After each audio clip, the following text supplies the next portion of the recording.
than 2 weeks away from Illinois' primary election, and while the presidential nominating contest continues to obviously be a big draw, there are several other important local races at the end of the ballot that could have a big impact across Cook County. And Dan Hinkle, who's the senior reporter with Injustice Watch, is joining us now to discuss the upcoming judicial elections and why they are so important. Dan, thanks so much for being here. I feel like for average voters who aren't very politically knowledgeable, you get to the ballot box, you kind of go through the big races, and then you get to those. I think some people either don't vote or they maybe just pick a name.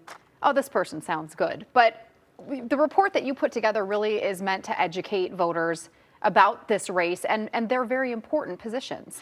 Yeah, I mean, the reason that we put this together is we want to give people a source for nonpartisan, thoroughly reported information about people who are seeking positions where they will have enormous power over our lives. I mean, if you have a court case of any kind, it could be because you have a housing matter or a child custody thing, or a civil lawsuit, or a criminal case. Like you will end up in front of one of these folks who has a lot of sway over what can happen to you. So we just want people to be as armed as possible with as much good information as they can get and before they go in there. Right, the appellate judges as well, and then up to the Supreme Court level. Those here are some big important cases that impact a lot of people. So how does the site itself work if someone wants to go on and educate themselves before they head to the ballot Well, you can go to injusticewatch.org/checkyourjudges, and you can use that to basically create for yourself a cheat sheet for the judges that you think match your values that you want to vote for. Take it with you into the booth. You can also, we have a print guide that we've distributed all over Cook County that you can take that with you too. So, and I know you have little icons as well when you read about a candidate. What are some of the different categories and things that you highlighted there for people to look into?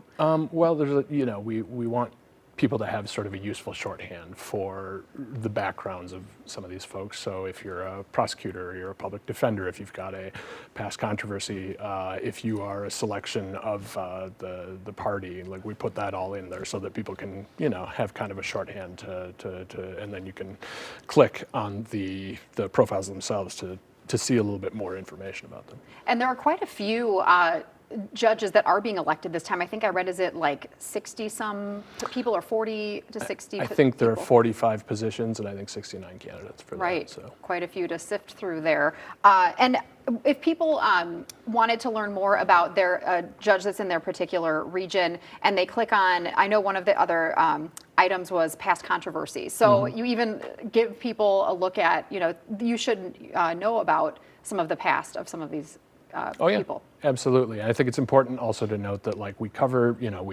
we've done months of reporting to put all this information together, but what we don't do is we don't make recommendations. We don't do endorsements. We tell people the things that we've found out about these folks so that they can make the call themselves. I know one of the races in this category that's drawing some attention is in the 19th Sub-Circuit. It is the second in line to Kim Foxx.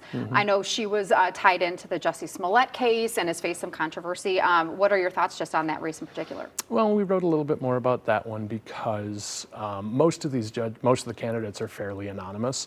Risa Lanier is in that race, and she has, she is Kim Foxx's second in command and already holds a position of, pretty significant power, and has, yes, been involved in some major cases and a few controversies where people question the actions of prosecutors. So we wanted to give people a little more information about that. We have other things beyond the things that are in the guide. We have a few other, more deeply reported stories on different races, including the Supreme Court race and a couple others. So.